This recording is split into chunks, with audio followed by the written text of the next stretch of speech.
Welcome back to another episode of the In Paradigm Shifting. It's just me, Brandon, aka DJ Silk, and it is time for me to sum up the process that I went through to get to a much healthier emotional state. I was able to recover, heal, and rehabilitate myself into a condition that has allowed me to live a great life regardless of what I'm going through.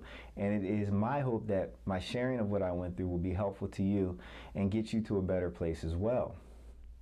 So in previous episodes of the In Podcast Paradigm Shifting, which you can find on my YouTube channel, iTunes, Spotify, iHeart, and on my Instagram profile, I went over the principles that I incorporated into my recovery, and I use those principles every day to keep me going.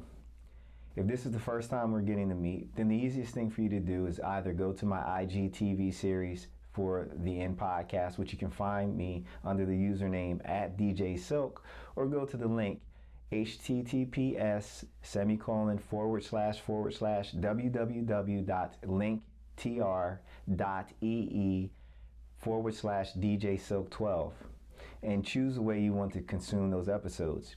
You also can just go to Instagram @DJ Silk, click the link in the bio, and you'll see the link tree, and it'll have all of the options for how you can consume the podcast. So aside from seeking out a therapist that is right for you and following their advice on how you should move forward with sorting out your problems, the most important thing that you can do for yourself is to not allow yourself to be completely consumed by your condition. I'm talking about identifying what your problem is, but not allowing that problem to become your identity. I'm talking about defining where you're weak and need to get stronger, but not letting that weakness define who you are and how you see yourself.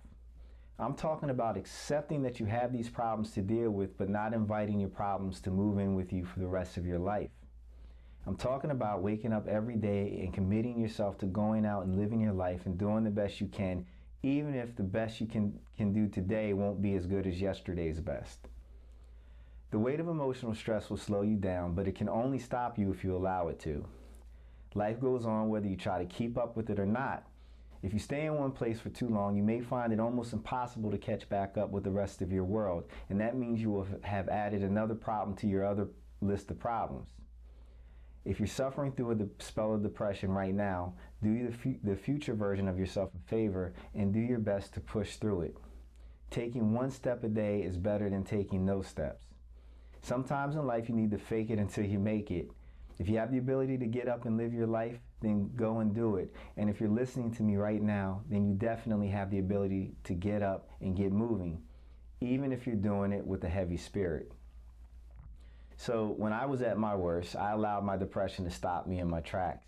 I had identified myself as being a depressed person instead of a person with depression, and the result was that if I woke up in the morning feeling heavy, then I carried that heaviness around with me all day without trying to shed any of the weight. I was depressed, had been diagnosed, and this is what went along with the person who was diagnosed with depression, right? Wrong. Every day that we are blessed with the opportunity to breathe is a day that we have been blessed with the opportunity to fight, to work, to try and change anything in our personal worlds that we don't like.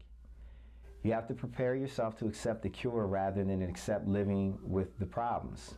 And by cure, I mean that you reach a point to where your problems have either been solved, or if they can't be solved, they don't stop or slow you down. If you don't quite understand what I'm talking about, then go watch videos of paraplegic athletes and you'll understand what I mean. Or look at me. My problems didn't stop me. I just learned how to work around them. I've had a lot of people reach out to me and commend me for being so open about my experience with the depression.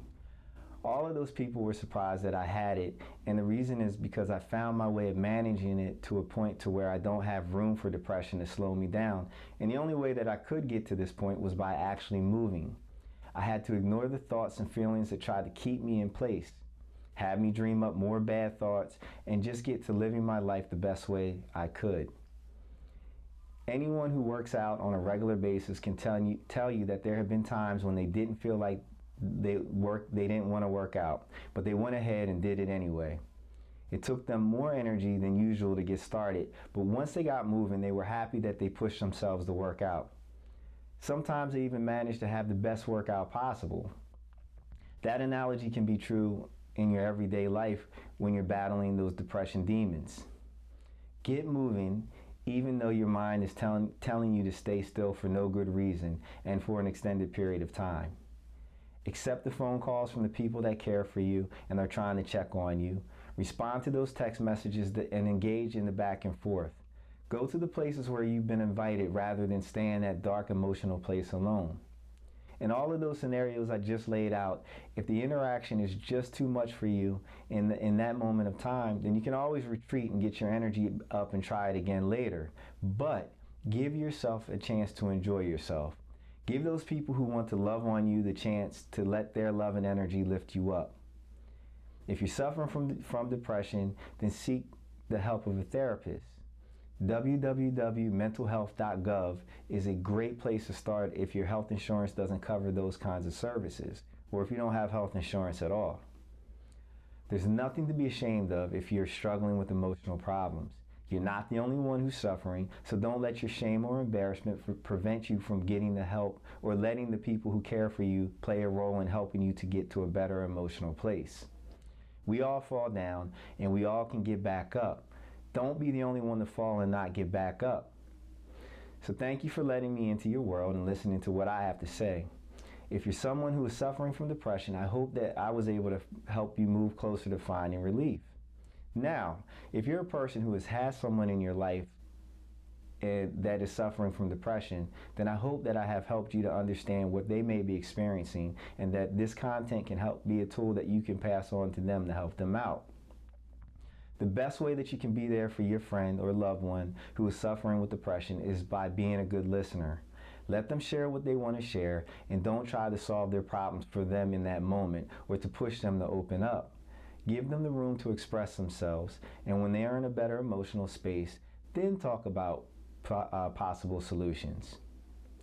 When they are stuck, meaning they don't want to engage and have gone dark, don't push too hard.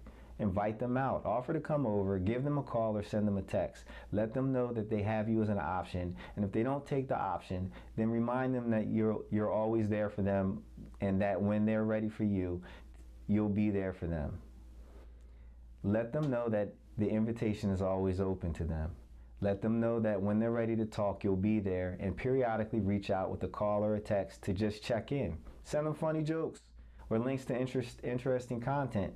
Leave them nice voice messages. Essentially, let them know that they're being thought of and do have someone to look to for anything from the deep conversations or just fun distractions. If that friend is really in a dark place, then it might be time to reach out for a professional resource to get that person to help or help to that person. Again, you know, the link that I mentioned before, the www.mentalhealth.gov is a good resource for that. So when I was at my worst, what I appreciated was the people around me letting me know that they were ready to have me around when I was ready. And I really appreciated the conversations and the activities that allowed me to forget that I was a big, boring ass depressed person. So that's it. That's what I got for you for this episode of the End Paradigm Shifting. I hope it was very helpful. Please make sure that you are subscribed to the channels, whether it's on YouTube, iHeart, Spotify, Apple. Just hit that subscribe button. And if you're not already following me on Instagram, it is at DJ Silk. You can also follow the End Podcast. It's just simply at the End Podcast on Instagram as well. So if you need help, go get help. If you have someone in your life that needs help, stick close to them, be as patient as possible, and be ready to come in to the rescue when they're ready to be rescued. All right, that's all I got for you. You guys have a great one. Thank you for your time. All right, I'm out.